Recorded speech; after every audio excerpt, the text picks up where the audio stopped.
여러분 안녕하십니까. 설 밥상머리에서 빠지지 않는 이야기가 바로 정치, 경제 이슈인데요. 뉴스큐레이터 시선은 설 명절을 맞아서 충청권 최대 현안으로 떠오른 대전 충남 행정통합 특별법부터 민주당과 조국혁신당의 합당 추진 중단, 또 한동훈 전 대표 제명을 둘러싼 국민의힘 내부 다툼 등 여야 정치권 이슈들을 비롯해서 추가 부동산 대책 예고 등 민생 경제 문제들까지 여러분들이 궁금해하실 쟁점들을 차분히 짚어보는 설 특집 대담을 마련했습니다. 먼저 함께 해주실 두 분 소개해드립니다. 성일종 국민의힘 의원 나오셨습니다. 네, 안녕하십니까. 예. 더불어민주당 박수현 의원 나오셨습니다. 예, 안녕하십니까. 예. 먼저 두 분께 설 명절을 맞아서 시청자 여러분들께 짧게 인사 말씀 부탁드리겠습니다. 네, 경제도 녹록지 않고 여러 가지 어려움이 있지만 이번 설에는 우리 대전 충남에 계신 많은 분들이 가족들과 함께 추억의 보석 상자를 열어서 아주 훌륭하고 또 기억에 남는 멋진 설 연휴를 보내시기를 기원하겠습니다. 네, 박 의원님 한 말씀 부탁드립니다. 예, 이번 설에는 양손은 무겁게, 마음은 가볍게. 비록 힘든 시기를 우리가 지나고 있지만 국민의 힘으로 이 어려움을 극복하고 대한민국을 정상화시키면서 이재명 정부의 첫 설을 맞이하고 있습니다. 많은 부분들이 나아지고 있습니다. 더 잘하겠습니다. 여야 간의 정치도 잘해서 이번 설만큼은 행복한 마음들이 나누어지는 그러한 가족의 명절이 되시기를 바랍니다. 새해 복 많이 받으십시오. 네. 본격적인 논의에 앞서서 대전 충남 행정통합과 관련한 준비된 영상 보시고 나서 토론 시작하겠습니다.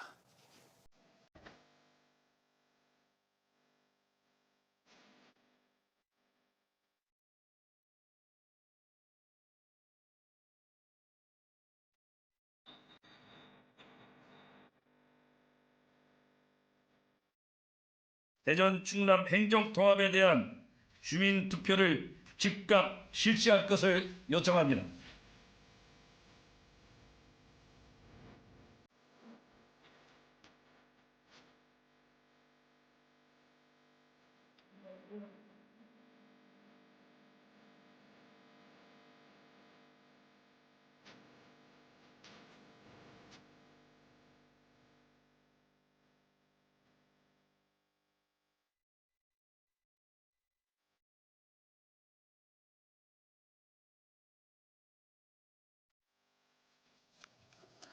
예, 충남대전 행정통합 특별법안이 국회 행정안전위원회를 통과했습니다. 이제 국회 본회의 처리를 앞두고 있는데 먼저 이번 행안위 법안 심사 과정 어떻게 보셨는지 여쭤보겠습니다.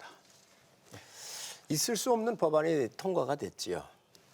무슨 얘기냐면 10분 한 법안을 통과하는데 10분밖에 안 걸렸습니다. 예.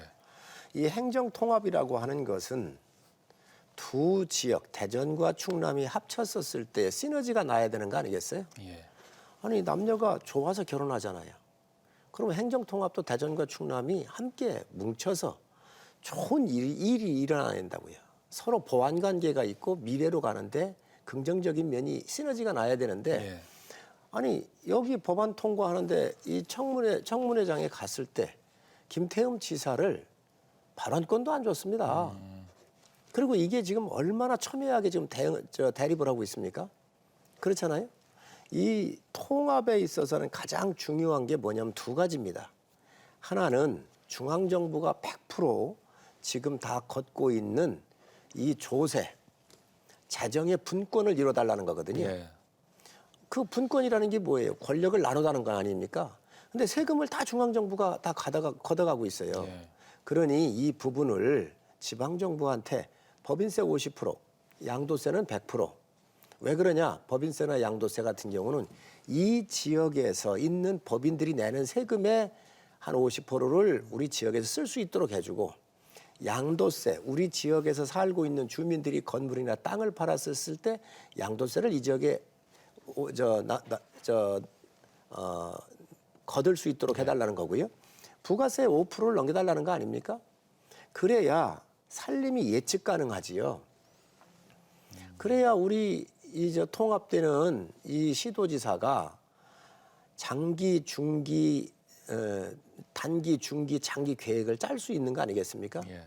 그 집안에도 들어오는 돈이 얼마인지를 예측 가능해야 살림하면서 저축은 얼마, 생활비로 얼마, 교육비로 얼마 쓸 거 아닙니까? 이거에 대한 대책이 지금 전혀 없습니다. 그것도 없이 이 법안을 10분 만에 그냥 개의해서 11분 만에 정의했고요. 정의하고 난 다음에 총리하고 만나고 들어와서 법안이 4건인데 10분에 1건씩을 처리하고 넘어가 버린 겁니다, 이게. 예. 그러니 이게 졸속이지요. 아니 이 백년지대계를 이 어마어마한 이 1급 체제인 수도권으로부터 벗어나가지고 지방의 격차를 해소하자고 하는 이 중요한 문제를 어떻게 이게 10분에 하나씩 도지사의 이 들어보는 이야기조차도 들어보지도 아니하고 이것을 이렇게 할 수 있냐는 것이죠. 예. 저는 이거야말로 정말로 졸속이고 이렇게 하면은 이 지방 분권이 제대로 될 수가 없습니다. 지금까지 문제 있는 것을 보강하기 위해서 이 법을 낸 건데 저는 있을 수 없는 이런 지금 그 여당이 하고 있다 다수의 힘으로 예. 이게 지금 정상적이 아니지 않습니까? 그래서 제가 제일 존경하고 좋아하는 우리 의원님 한 분이 우리 박수현 의원이십니다. 그 의원님이 저하고도 아침이면 자주 만나고 이렇게 하는데 이런 내용을 잘 아실 거예요. 그래서 오늘 토론회를 통해서도 박 의원님이 당내에서 비중이 있으신 분이니까 여당이 좀 입장을 좀 변화를 좀 해줬으면 좋겠습니다. 예. 이 백년지 대계인 행정통합을 이 속전속결로 졸속으로 이렇게 통과시켰다 이렇게 말씀하셨는데 어떻게? 예, 어제 밤 늦게까지 저도 제 보좌관들과 함께 국회 TV를 통해서 행정안전위원회 과정을 조마조마한 마음으로 지켜보았습니다. 다행히 대전 충남을 비롯해서 광주 전남 대구 경북 이 3가지 행정통합특별법이 행안위를 통과했습니다. 대전 충남 통합특별법을 발의하신 성일종 우리 의원님으로서는 많이 서운하신 부분이 있으실 겁니다. 부족한 부분이 당연히 있죠. 인정합니다. 그러나 한번 상상해 봅시다. 어제 대구 경북과 광주 전남만 특별법이 통과되고 대전 충남이 부족하다는 이유로 통과되지 않았다고 한다면 어떻게 되겠습니까? 지금 정부에서 지난번에 발표했던 이 지원이나 여러 가지 조치들 이런 것들이 대구 경북이나 광주 전남은 지원이 되면서 막 달려가는데 우리는 좀 더 많은 것을 갖추고 시작하자라고 하는 그런 논리로 이걸 통과시키지 않는다면 우리는 제자리 걸음만 하고 있는 것 아니겠습니까? 물론 이것이 부족한 줄 잘 압니다. 그러나 성일종 의원님께서 지금 말씀하신 우리 충남과 대전에 시너지 낼 수 있는 특색을 다 담아서 발의한 그 특례 조항 중에서도 뭐 완전히 다 배제된 것이 아니고 그 통계를 보면 이제 정리를 더 정확히 해보면 알겠습니다만 약 한 81에서 84% 정도가 수용이 되고 있는 것입니다. 나머지가 수용이 안 된 것은 꼭 필요함에도 전체적으로 이 통합이 되는 시도만이 아니라 전체 대한민국에 적용되는 법령과의 정합성이나 또 각 지역과의 어떤 차별성 이런 것들을 맞춰가면서 할 필요가 있는 것이거든요. 그래서 지금은 좀 부족하더라도 대구 경북과 광주 전남이 혼자 먼저 뛰어나가지 않도록 적어도 우리 대전 충남도 함께 출발을 하고 그 뒤에 짧게는 이제 본회의까지 남은 시간이 있고요. 그래서 이 기간 중에 좀 더 보완을 논의하고 그다음에 길게는 이것이 통합시가 출범되고 나서 시행 과정에서도 얼마든지 법률 개정을 통해서 우리가 할 수 있는 기회들이 있거든요. 그래서 부족하다고 해서 아무것도 안 하는 것보다 다른 지역에 뒤처지는 것보다 부족하지만 이렇게 출발을 하고 보강하는 것이 훨씬 더 우리 대전 충남의 이익을 미래를 담보하는 길이겠다라는 그런 취지로 어제 통과가 되었다라는 말씀을 드립니다. 네. 아닙니다. 지금 박 의원님 얘기하고는 완전히 틀리는 얘기입니다. 대구 경북 상황하고 대전 충남 상황하고 완전히 틀립니다. 그게 지방 분권 시대에 맞는 겁니다. 지금 81%, 84%가 이게 법안에 담았고 이게 해소가 됐다고 그러는데 아닙니다, 이게. 정말 중요한 거는 우리가 이걸 보셔야 돼요. 이거를 좀 카메라 좀 잡아주세요. 미국도 일본도 부가가치세, 양도세, 법인세 같은 들어오는 세수가 추계가 가능해야 사업을 할 거 아닙니까? 단기, 중기, 장기 그렇죠? 가장 중요한 겁니다. 재정의 분권이. 재정의 분권이 우리 대전 충남에는 기업들도 수도권에 가깝기 때문에 기업들도 충분한 여유가 있고 이렇지요. 자, 그래서 이러한 것들을 지방에 일정 부분 넘기는 게 아주 핵심입니다. 두 번째가 또 뭐냐면 어느 지역이든 다 똑같은데 지금 예를 들어서 산업단지가 있어요. 근데 100만 평이에요. 그래서 50만 평을 다 팔리고 기업들이 들어와서 일이 잘 돼요. 그러니까 한 50만 평을 더 늘려야 되겠다. 그러면 이거를 중앙부처가 지금 권한을 다 가지고 있습니다. 농림부가 절대농지 풀어야 되거나 환경부가 저 국토부나 이런 데에서 또 자연녹지를 푼다든지 이런 모든 권한이 중앙한테 집중되어 있는 거예요. 교육도 그렇고 그래서 이러한 부분들을 분권적 차원에서 지방으로 넘겨달라고 그러는데 이런 거 전혀 안 들어가 있습니다. 자, 그리고 우리 지금 나라가 내국세가 343조예요. 이 343조 중에서 지방의 교부금으로 쓰고 있는 돈이 19.2%예요. 60조 정도 된다고 좀 넘어요. 60조를 지금 쓰고 있습니다. 부족합니다. 그래서 시도지사가 가가지고 매번 빌어요. 돈을 좀 더 달라고. 이걸 그렇게 할 수가 없잖아요. 그러니 이러한 부분들을 이 특별법에 담아서 아예 이제는 스스로 우리가 할 수 있도록 미국, 일본처럼 재정의 분권화 지방에서 50%를 걷든 40%를 걷든 지방에 이양하라고 하는 건데 이런 거가 전혀 법안에 안 들어가 있고 지금 여기 민주당이 지금 통과시킨 법안 내용 속엔 그래 통합을 해라. 그런데 돈을 어떻게 하겠다는 건 아무것도 없습니다. 그러면 어쩌자는 거죠 이게? 그런데 마진창이라고 있어요. 마산, 진해, 창원. 여기가 지금 통합을 했지 않습니까? 15년 동안 1,900억을 넣었어요. 효과가 없습니다. 그런데 지금 우리 대전 충남하고 통합을 시켜놨는데 이 재정에 대한 그 추계도 안 나오는데 어떻게 살림을 하라는 것이지? 지금 이런 것들이 안 되어 있기 때문에 지금 이게 선거용으로 지금 민주당이 이용을 하고 있다고 생각을 하는 거지요. 그리고 각 지역마다 생각이 조금씩 다릅니다. 무슨 얘기냐? 우리 지역은 우리 대전과 충남 같은 경우는 수도권에 가깝다 보니까 인구가 좀 늘어나는 지역이 저 천안, 아산 중심으로 늘어나고 있고요. 저 광주, 전남이나 대구, 경북은 인구가 줄어들고 있습니다. 그리고 기업수도 GRDP도 우리가 훨씬 더 높고 옛날에 거기가 훨씬 더 높았지요. 그러다가 보니까 거기는 이 돈 저 돈이든 우선 좀 가져와다 써야 되겠다라고 하는 게 그쪽의 국회의원이나 도지사들의 도지사들의 생각이거든요. 그런데 지금 이게 우리가 지금 대전 충남에서 이 법을 낼 때 민주당 의원들이 어느 한 분도 동의를 안 했습니다. 그래 놓고 나서 지금 이게 갈라치기를 한 거죠. 지역별로. 갈라치기를 해놓고 안 받으면 후회할 만큼 지원하겠다. 이게 대통령의 얘기이셨어요. 이거는 지금 이게 통합을 외치면서도 완전히 아주 쪼개기로 지금 이게 분열하자는 법입니다. 분열법입니다. 이게. 이리 가면 안 된다. 그렇기 때문에 특별한 법에 담아서 어느 지역이든 골고루 균형 발전할 수 있도록 일극 체제를 벗어나서 이거를 균형 발전할 수 있도록 재정과 권한을 지방으로 넘기는 법안인데 이런 내용은 다 빠져 있고 껍데기 같은 거 별로 영양가 없는 거는 장뜩 넘겼습니다. 그러니 이게 지금 껍데기만 남고 알맹이 쏙 빼먹었다. 이 비난을 받고 있는 것이죠. 재정분권 측면에서 기대에 못 미치고 또 지역별로 또 갈라치기 하는 그런 뭐 껍데기만 남은 법이라고 또 얘기를 하셨는데 글쎄 우리 성일종 의원님께서 발의하신 법에 84%가 수용이 되었는데 껍데기라고 한다면 스스로 말씀으로 부정하시는 것이다 이렇게 반박할 수가 있겠고요. 그리고 지금 말씀하신 거 100% 정답입니다. 저런 재정분권과 권한의 이양이 핵심이죠.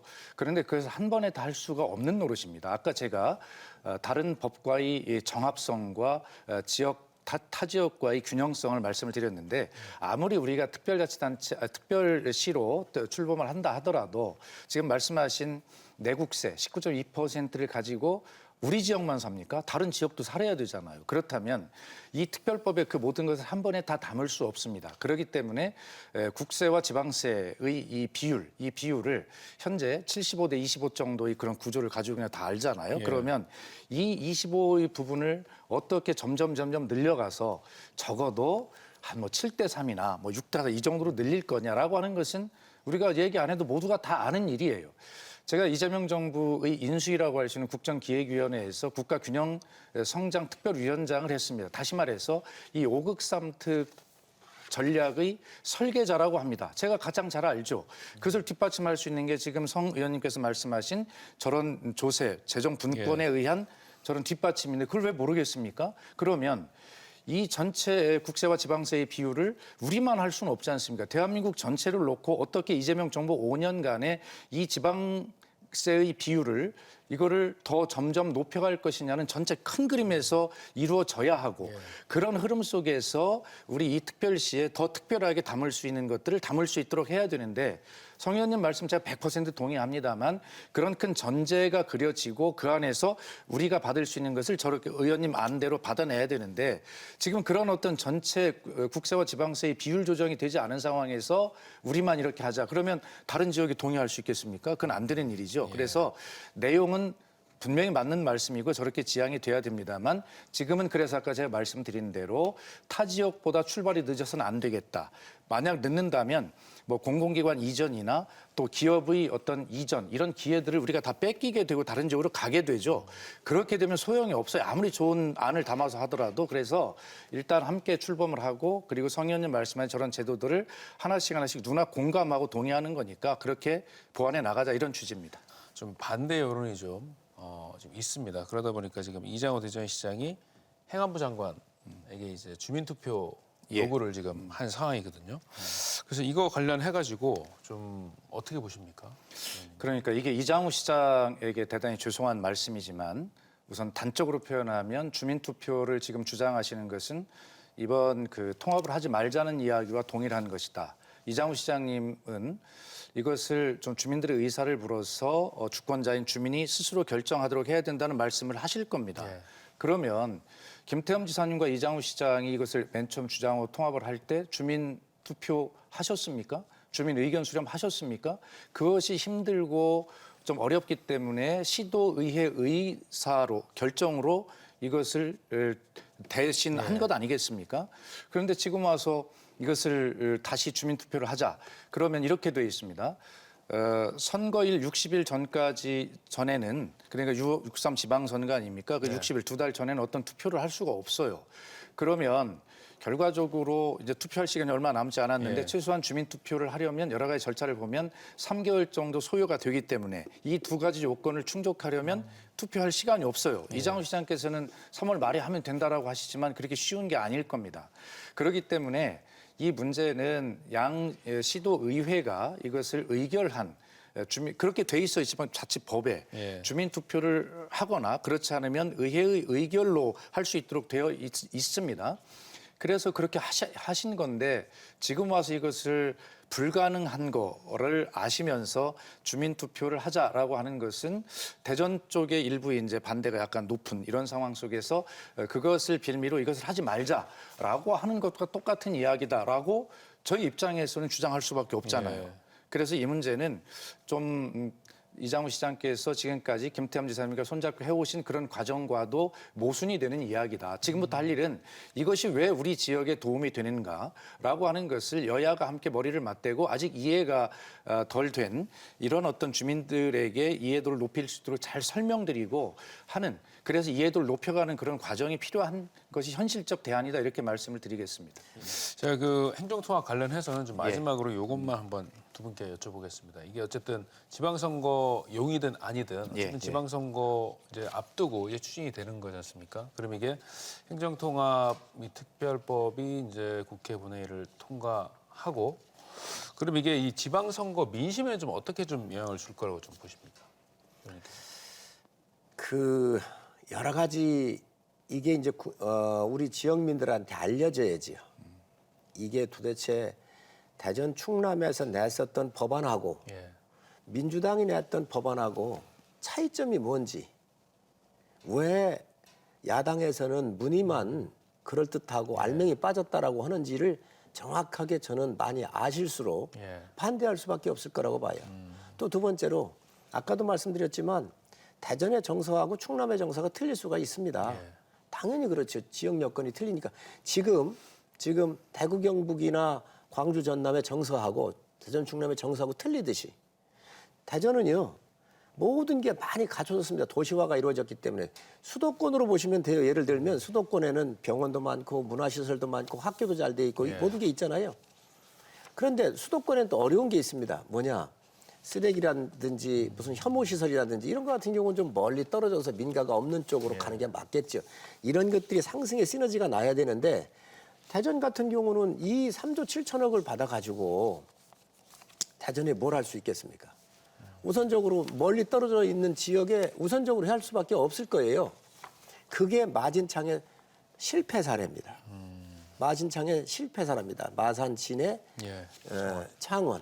그래서 이런 실패를 우리가 반복하면 안 되기 때문에 예. 저희가 이 이야기를 하는 것이고 아마 이런 부분들은 여러 가지 매스컴이나 이런 쪽에서 또 이제 공직자들이 또 이 부분은 잘 알지 않겠습니까? 예. 그러니까 그런 부분들을 알려지고 나면 판단을 하실 거라고 저는 봐요.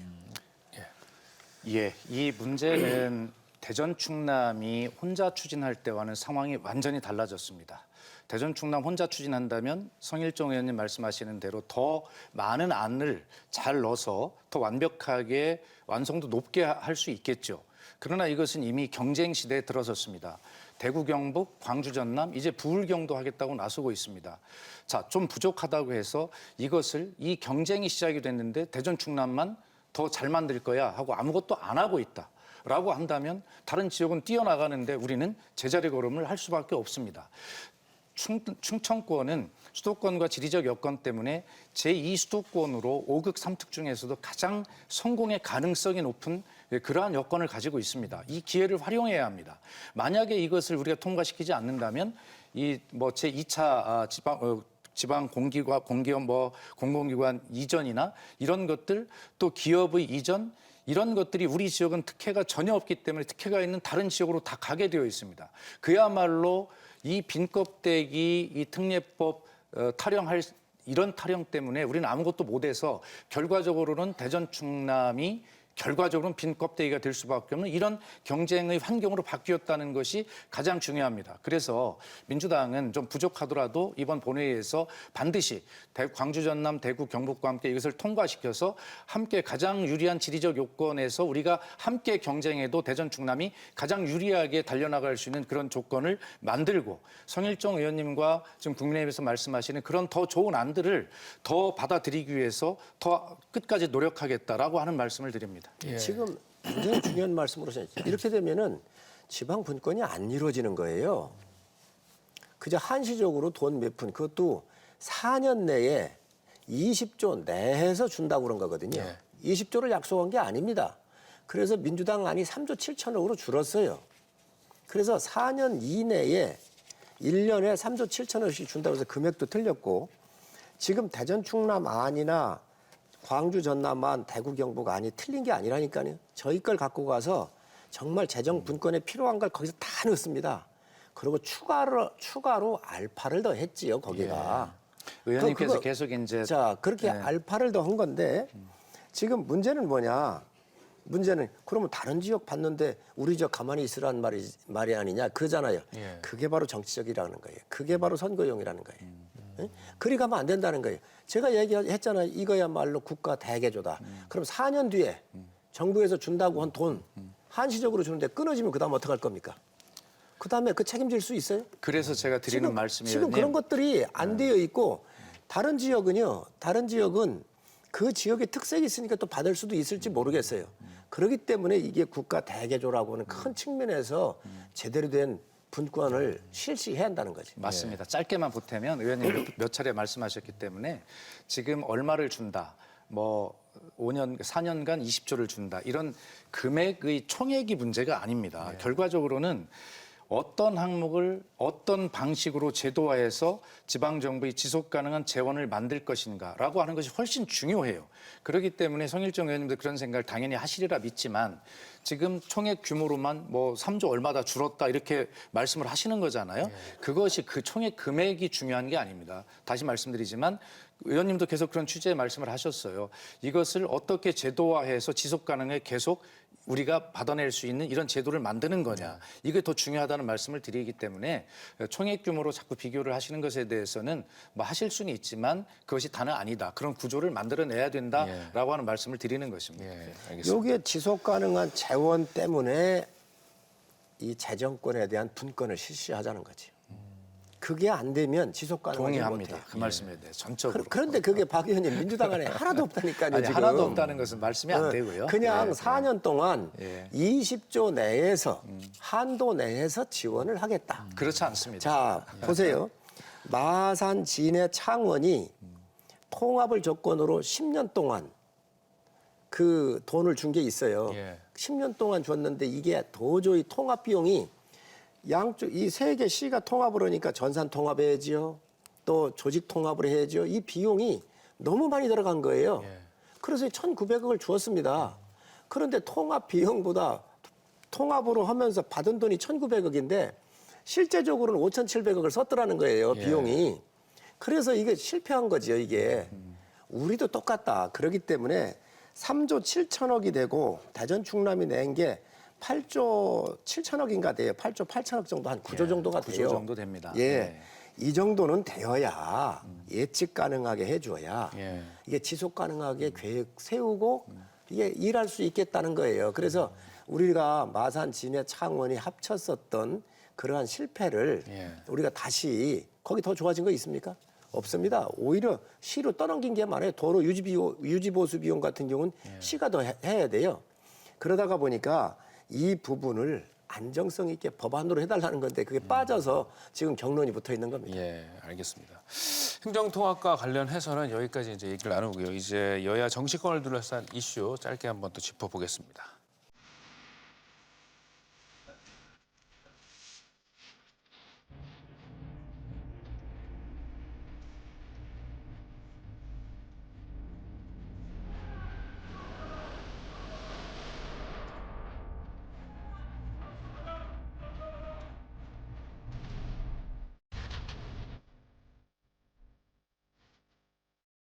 먼저 더불어민주당이 6.3 지방선거 전에 이 조국 혁신당과 합당 논의가 이제 진행이 됐다가 중단하기로 했습니다.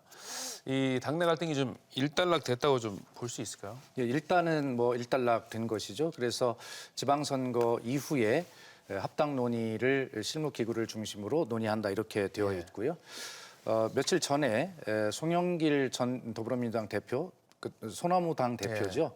그래서 2심에서 그 전당대 돈봉투 사건에 대한 전부 혐의에 대해서 무죄를 받고 나서 소나무당을 해체하고 민주당에 무조건 조건 없이 복당하겠다 이렇게 이야기하지 않았습니까?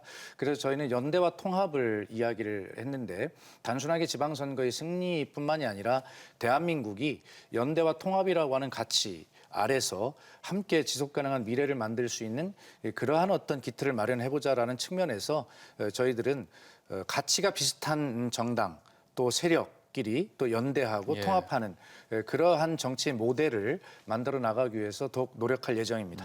그럼 이제 이번 지방선거 때도 연대를 하는 거라고 예, 봐요. 연대와 통합인데 굳이 선거 연대라고 저희가 하지 않은 이유는 글쎄요, 뭐 조국 혁신당이나 다른 정당에서는 전격적인 선거 연대를 원할지는 모르겠으나 저희 입장에서는 다 받을 수는 없잖아요. 그렇기 때문에 아주 경쟁이 치열한 그래서 극히 제한적인 그런 선거 연대를 뭐 할 수 있을지는 모르겠습니다. 그러나 그것을 선거 연대로 굳이 표현하지 않고 연대로만 표현한 이유는 현재 상황에서는 이 선거 연대가 어떻다라고 정확하게 예상할 수가 없다는 뜻입니다. 예. 이 민주당하고 조국 혁신당이 이렇게 연대를 한다면 국민의힘 입장에서 좀 선거 전략에 좀 어떤 좀 변화가 필요하지 않을까 어떻게 보십니까? 사실상 이게 21대 국회로 넘어가는데요. 그 당시에 위성정당을 만들겠다고 만들었던 선거법을 바꾼 게 여야 합의 없이 일방 처리한 게 그게 패스트트랙이었습니다. 패스트트랙에 올려가지고 위성정당을 만들어 놓도록 그거를 민주당이 선거법을 독자적으로 만들어서 수적 우위로 그냥 일방 통행을 시켰던 거 아니에요. 그래서 사실 이 부분은 제가 봤을 땐 정청래 대표의 명분이 전 더 맞다고 봐요. 왜냐하면 둘이 합쳐가는 게 맞죠. 선거 전략적으로도. 그런데 이게 이제 정청래 대표의 힘이 좀 커지니까 또 친명계 쪽에서 좀 견제가 들어갔던 것 같은데 저는 뭐 이런 거로 집권 여당이 뭐 시끄러운 거는 뭐 저희도 시끄럽기 때문에 드릴 말씀이 없는데 사실은 한당 아니냐 이렇게 보고 있고 그냥 그 집권당 내부의 세력의 어떤 그 힘겨루기 위해서 나오는 그런 파생적인 문제 아닌가 생각을 합니다. 지금 이제 민주당 입장에서는 이제 또 한 가지 중요한 부분이 이 강선 의원 예, 공천원금 의혹 관련해서 지금 이제 구속영장이 뭐 신청이 됐고 또 김병기 전 원내대표도 또 사퇴를 했고요. 예. 이러한 부분 관련해서 이제 이준석 개혁신당 대표는 이번 기회에 이 공천이 매매되는 구조를 뿌리째 뽑아야 된다. 그렇게 또 그러니까요. 얘기를 했거든요. 동의하십니까? 아니 저희들도 좀 충격적이죠. 이게 이제 사실로 지금 밝혀지고 있는 거잖아요. 공천 과정에서 공천 헌금이 소위 예. 주고 받았다는 것인데 적어도 우리 성일정 의원님께 죄송하지만 민주당이 다 뭐 똑같은 정당이긴 하지만 그래도 자부심을 가지고 있는 게 공천에 대한 시스템 공천 이런 제도에 대한 자부심은 있었거든요. 그런데 그게 무너지고 구멍이 나서 이게 돈 거래가 공천 과정이 있었다. 이거는 민주당원으로서는 상상을 할 수가 없는 일이거든요. 그게 너무 부끄럽고 죄송하고 그래서 이번 지방선거 공천을 더욱 투명하고 공정한 경선에 의해서 해야 되겠다 이렇게 생각하고 있습니다. 그 문제를 단순히 개인의 일탈로 치부하기에는 너무 부끄러운 모습을 보여드린 것이고요. 그래서 이 문제 계기를 삼아서 더욱더 노력하고 나아지는 정당의 모습을 이번 지방선거를 통해서 이런 일이 하나도 없도록 깔끔하게 잘 하는 것이 국민께 사과드리고 용서를 구하는 길이다. 저는 그렇게 믿고 있습니다. 예. 박 의원님께서 이렇게 점잖게 얘기를 하셨지만 이제 민주당은 집권 여당이잖아요. 그리고 거대 야당이었고 여당이었고 그리고 자기 지역의 깃발만 꽂으면 되는 곳이거든요. 그러다가 보니까 매관매직이 일어난 거거든요. 근데 이게 그러면 정황상으로 봤을 때 여기만 있느냐. 녹음에도 나오고 다 얘기 나왔잖아요. 이 공천 하나 받으려면 시의원은 뭐 1억, 나머지는 뭐 몇천. 예. 이 이야기가 다 나왔단 말이죠. 공공연하게 도는 얘기잖아요. 그렇기 때문에 이 정치 개혁적 측면에서 저는 이 집권 여당이 됐기 때문에 더 무섭고 매섭게 가야 된다. 그래서 이거 특검을 받으라는 겁니다. 아니, 야당의 특검은 뭐 그냥 다 일사천리로 하고 2차 종합 특검 한다 그러잖아요. 그러니 이거보다 더 중요한 게 없죠. 여야를 막론하고 또 저희 당에도 공천과 관련된 헌금의 부조리가 있으면 야당 것도 다 하십시오. 그렇게 그래서 해야죠. 이렇게 해서 아니 이 대한민국의 선거의 시스템이 특히 공천이라는 게 뭐예요? 적격한 사람을 공당에서 천거해가지고 국민들한테 판단을 맡기는 거잖아요. 그런데 그게 공천원금으로 얼룩졌다고 한다면 굉장히 부끄러운 일입니다. 그러니 저는 민주당에서 이 부분은 정말로 저는 이 특검을 받아야 한다고 생각해요. 그게 정치 개혁하는 것이고 일대 혁신할 수 있다. 동의합니다만 이 공천 헌금이라고 하는 것은 누가 제보하거나 폭로하지 않는 한은 성격상 나올 리가 없잖아요. 이것을 특검한다고 해서 전국에 지난 선거 전국을 다 이걸 특검한다고 한들 뭐가 나오겠습니까? 특별한 제보가 있어야 되지. 그래서 실효성이 없는 정치 공세다 이렇게 보고요. 국민의힘도 이번에 서울 중랑구죠. 그 지방선거에서 돈을 주고받은 녹취가 이미 언론에 보도되고 있어요. 그래서 어쨌든 각 당이 우선 그런 것이 밝혀지는 사례가 있으면 철저하게 조사해서 엄단하고 수사받게 하고 처벌하고 하는 것이 가장 현실적이고 효율적인 대처다 이런 말씀을 드리고요. 이번 지방선거에서 깨끗한 투명한 클린 공천 경쟁을 하자. 그래서 국민 신뢰를 회복하자는 말씀. 그래서 특검보다는 그것이 훨씬 더 효율적이다는 생각을 저희는 가지고 있습니다. 예. 아이 뭐 박 의원님 뭐 다른 거 다 특검하고 특검으로 그냥 뭐 전국을 이끌어 가는데 이것도 받으십시오. 뭐 그 여당이 그렇게 뭐 자신 없이 이런 것은 다 야당이 요구하는 건 다 빼고 뭐 여당에 유리한 것들만 다 넣어가지고 특검하실 거 없이 뭐 저희 중랑구에서 나왔으면 그것도 다 포함해서 다 하시라는 거예요. 알겠습니다. 그런데 그걸 못 받아요 지금. 자, 이번엔 국민의힘 당 내부 상황도 한번 짚어보겠습니다.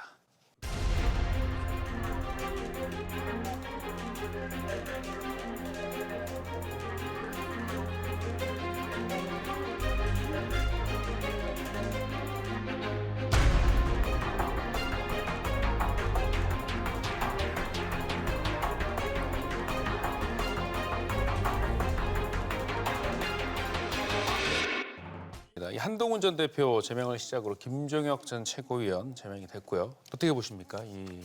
제가 한동훈 대표 여러 가지 문제가 나왔을 때 제가 이스라엘에 출장을 가 있었어요. 그때 제가 분명히 얘기를 했습니다. 예.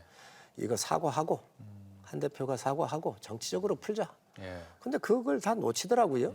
그래서 저는 굉장히 아쉽게 생각을 하고 예. 정치가 할 일을 법원으로 가는 게 가장 법적인 측면으로 또 이 기구를 통해서 사법에 관련되는 형태로 풀어내겠다고 하는 게 가장 잘못된 겁니다. 그런 정치가 왜 있습니까? 그 부분은 아주 잘못됐다고 생각을 하고 여러 가지 의견이 있을 수 있습니다. 있을 수 있지만 가능하면 모든 부분들은 정치적으로 해결하는 게 좋습니다. 이 유튜버 전한길 씨 얘기도 한번 해보겠는데요. 이 장동혁 이 당대표에게 윤어게인과 함께할 것인지 답하라 이 질문을 했고 장 대표가 그 의지를 꺼내는 것 자체가 이 분열의 씨앗이 된다. 미래로 함께 가자 이렇게 강조를 했는데 이게 윤어게인과 결별로 봐도 되는 겁니까? 이 장 대표의 발언이? 윤어게인 얘기를 하는데 윤어게인이 될까요? 그 국민들께서 윤어게인이라고 하는 그 말이 예. 그러면 어게인이라는 게 다시 대통령으로 복귀한다는 건지 뭔지 이 컨셉도 정리가 안 돼 있는 거잖아요. 예. 그리고 지금은 선거 국면입니다. 이 선거는 뭐 상대가 있기도 하지만 또 많은 부분들의 국민적 공감을 받아가는 과정이에요. 그렇기 때문에 그 한 분 한 분의 이야기는 다 자유롭게 다 할 수 있고 그게 민주국가 아니겠습니까? 왜 또 윤호개인 하시는 분도 대한민국 국민입니다. 예. 각각의 의사가 표현할 수 있고 다 할 수 있는 거예요. 그런 것들을 정당 보고 어느 한 곳으로 다 모아가지고 가라 이거 요구하는 것은 잘못된 거죠. 예. 박 의원님 좀 어떻게 보십니까? 시대 정신이라는 게 있습니다. 정당과 정치는 어떤 사회가 막혔을 때 성일종 의원님 방금 말씀하신 정치력을 동원해서 그것을 풀어내는 어떤 본령을 가지고 있지요. 지금 정치가 여와 야 모두 함께 그런 부분이 부족한 비판을 받고 있습니다. 특히 국민의힘이 지금 하루빨리 좀 민주당도 부족하지만 민주당과 함께 국민의 민생, 국가의 미래를 이끌고 가는 두 바퀴 수레로서 기능할 수 있도록 해야 되는데 수렁에 빠진 국민의힘의 수레바퀴가 그 수렁에서 잘 나오지를 못하고 있어요. 예. 윤어게인은 윤석열 대통령이 대통령으로 복귀한다는 비현실적인 이야기가 아니라 윤석열 대통령과 함께했던 비상계엄에 대한 옹호나 그다음에 뭐 부정선거에 대한 주장이나 이런 어떤 시대에 맞지 않는 그런 것들을 과감하게 절연해야 되는데 그걸 못하고 계속 수렁에서 빠져 있는 것이에요. 장동혁 대표께서 우리 충남 보령 출신으로 보령 서천의 지역위원장이시고 국회의원이셨잖아요. 안타까워요. 정말 잘하셨으면 좋겠는데 우리 충청인의 어떤 중심을 잡는 그런 정신을 가지고 야당 대표로서 이걸 잘하셨으면 좋겠는데 자꾸 저렇게 전한길 씨나 이런 분들의 청구서에 자꾸 시달리고 있어서 어떻게 국민이 다 뻔히 보고 계신데 그것을 투명한 보자기로 덮는다고 해서 그것이 하나로 봉합이 된 것입니까? 그건 아니잖아요. 그래서 이 문제에 저는 장동혁 대표께서 이 시대 정신 간단한 것이거든요. 국민의 눈높이가 시대 정신입니다.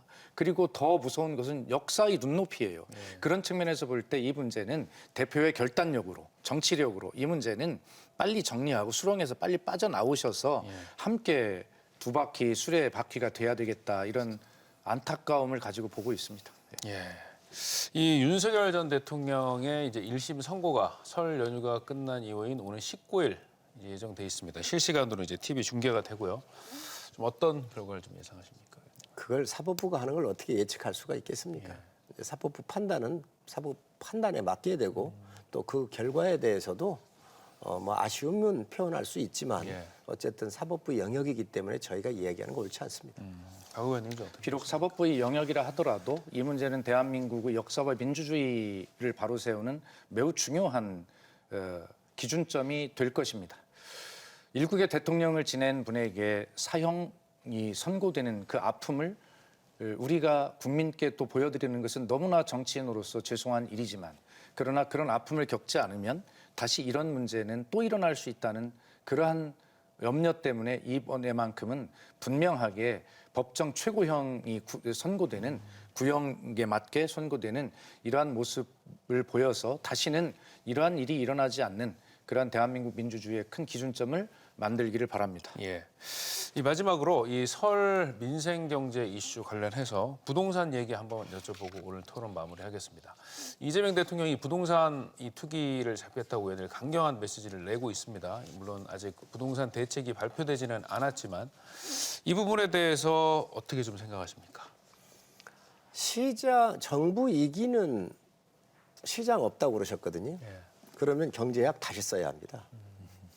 수요와 공급의 원칙에 의해서 시장이 다 만들어져 왔던 것은 우리 시장의 역사하고 자본주의 역사하고 우리 모든 원리입니다, 그게. 근데 정부가 시장을 이기겠다. 아니, 그리고 지금 수요 억제를 통하는 거 아니에요? 지금 예를 들면 국민들을 압박을 해서 시장을 잡겠다는 거잖아요.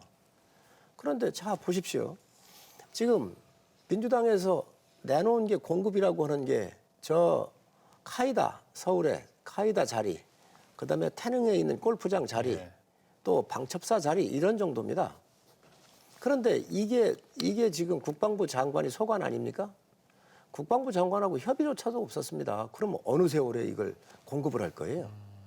특히 지금 종묘에 여러 가지 문제가 있었어요. 예. 이게 유네스코 자산이고 이러니까. 그런데 지금 태릉은 더 문제가 많습니다. 거기 13% 정도가 그 문화유산 보존구역으로 돼 있거든요. 그러면 그런 것도 검토를 안 한 거예요, 지금. 그래 놓고 나서 지금 현재 국민들한테 압박을 가해서 가격을 낮추겠다. 권력이 서슬이 퍼라고 하니까 처음에는 그게 약발이 먹힐 수도 있습니다. 길게 보면 공급이 돼야지요. 예. 재건축, 재개발 이런 걸 지금 손을 못 대고 있습니다. 그래서 이게 전면적으로 시장의 원리에 맞게 공공적 측면에서도 공급도 해야 되지만 지금 이 정부가 아주 금기처럼 여기고 있는 재건축이나 재개발도 해서 예. 공급이 가지 않으면 이게 성공할 수가 없습니다. 단기적으로 선거에 맞춰가지고 가격을 조금 낮추는 효과는 있을지 모르지만 장기적으로 시장을 이기는 정부가 없다는 말씀드립니다. 예. 대통령의 연일 메시지 발시는 지금 뭐 성일정 의원님 말씀하신 그런 철학에 반하는 그런 모습이 아니라 또 몰라서가 아니라 정부 정책이 얼마나 신뢰가 실천이 되어서 그것이 시장에 먹히느냐라고 하는 신뢰를 높이기 위한 그런 처방이다라고 그렇게 생각을 합니다.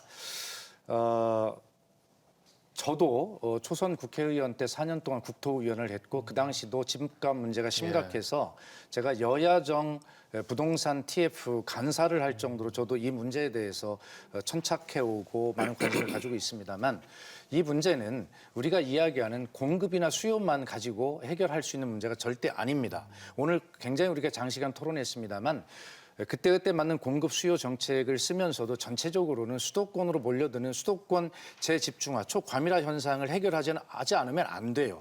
그렇기 때문에 지방의 성장이 국가의 성장이라고 하는 이 국가 균형 성장의 이 정책 전략, 5극 3특 전략, 행정 통합 전략 이런 것들이 종합적으로 성공을 해야 수도권의 재집중화를 막아낼 수 있고 지방의 인구 소멸을 막아냄과 동시에 그래서 이 공급 대책도 효과를 발휘할 수 있는 것이지 예. 지금 지방에서 서울로 몰려들려고 막 대군이 바닷물처럼 대기하고 있는데 거기에 바가지 물 한 바가지 공급한다고 해서 이게 되겠습니까?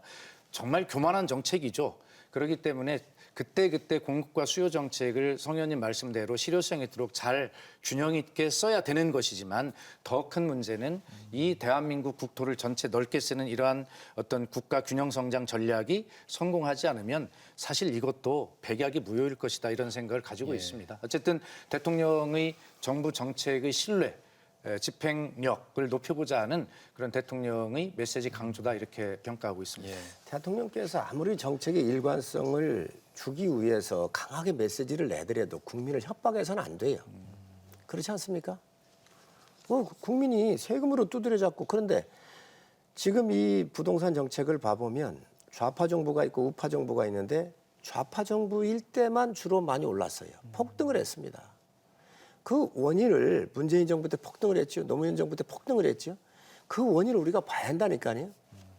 지금 개괄적으로 우리 박 의원님께서 말씀하시는 게 저 100% 동의를 해요. 예. 자, 그런데 지금 그러면 왜 좌파 정부가 실패를 했을까? 거기에는 공급이라고 하는 측면 여러 가지 이런 것들이 어우러지질 않고 오로지 그 비싼 집 갖고 있거나 뭐 이런 사람들을 갖다가 협박을 통해서 이 정부가 이 가격을 누르겠다고 하는 것은 전 바람직하지 않다고 생각을 하고 지금 이 가격이 우리 청년들한테는 꿈을 다 잃어버렸습니다. 대한민국 정부가 청년들의 꿈이라는 게 뭐예요? 열심히 일을 하고 그리고 안락한 집을 하나 마련해서 가족과 함께 사는 거잖아요. 이걸 다 이제 뺏어버린 거거든요. 그래서 지금 이런 여러 정책 속에 잘하는 부분도 있습니다. 그렇지만 이 정책 속에 가장 핵심이 뭐냐? 공급이잖아요. 예. 재건축이나 재개발 같은 경우 중앙정부가 좀 더 지원하고 또 유인책도 좀 주어서 공급이 함께 나와야지. 지금 현재 그 공급이라는 거는 그 기본은 알기는 아는 것 같아요. 그러니까 태릉 같은 경우 13%가 그 역사 보존 구역인데도 불구하고 거기 그냥 지켰다 이렇게 발표를 하는 거를 봤는데 이게 그 쉬운 먼저 정부가 했던 그것만 해서는 안 되고 정말로 필요로 하는 곳에 좀 층고를 올린다든지 여러 가지 방법을 동원해서 전 공급이 우선적으로 더 이루어져야만이 가격의 안정이 올 수 있다고 생각합니다. 그 대표적인 게 노태우 대통령 때 우리 경제가 가파르게 올라갔거든요. 성장세가 빨랐거든요. 그때 분단과 저 산본 일산을 개발을 해가지고 200만 호를 우리가 공급을 하면서 가격이 굉장한 시간 동안 안정이 됐었는데 지금 서울 같은 경우는 특히 이런 부분의 공급에 대해서 우리 민주당 정부가 좀 신경을 써주시길 바랍니다. 맞습니다. 노태우 대통령 때 200만 호 공급 정책이 대한민국 공급 정책 중에서 유일하게 성공한 공급 정책일 거예요. 그 정도는 돼야 내가 집을 가질 수 있겠구나라고 하는 대기 심리가 생겨서 이게 집값이 안정이 된단 말이에요. 근데 지금은 공급을 할 만한 택지를 찾을 수가 없어요, 이미. 그것이 문제입니다. 그리고 의원님 말씀하실 때 이 부분은 좀 분명하게 좀 바로잡고 싶은데 왜 민주당 정부가 집권하면 집값이 오르냐? 자, 한번 보십시오. 자, 집을 지으려면 택지가 공급이 돼야 되잖아요. 택지 공급부터 해가지고 집을 착공해서 분양까지 가려면 통상 10년에 걸리는 중장기 대책이에요. 공급 대책은 기본적으로 중장기 대책입니다. 그러면 자, 택지 공급 현황을 보면 노무현 정부 때 4,700만 평의 택지를 공급했어요. 그 뒤에 온 이명박 대통령 때 1,900만 평밖에 하지 않았어요. 그 뒤에 박근혜 정부는 얼마 했냐? 1,300만이 아닙니다. 130만 평밖에 하지 않았어요. 그러니까 문재인 정부 들어서서 집을 지을 택지를 물려받은 게 없어요. 그러니까 부랴부랴 문재인 정부 때 쥐어짜기로 마른 수건 쥐어짜듯이 해서 초기에 1,600만 평의 택지를 부랴부랴 마련했어요.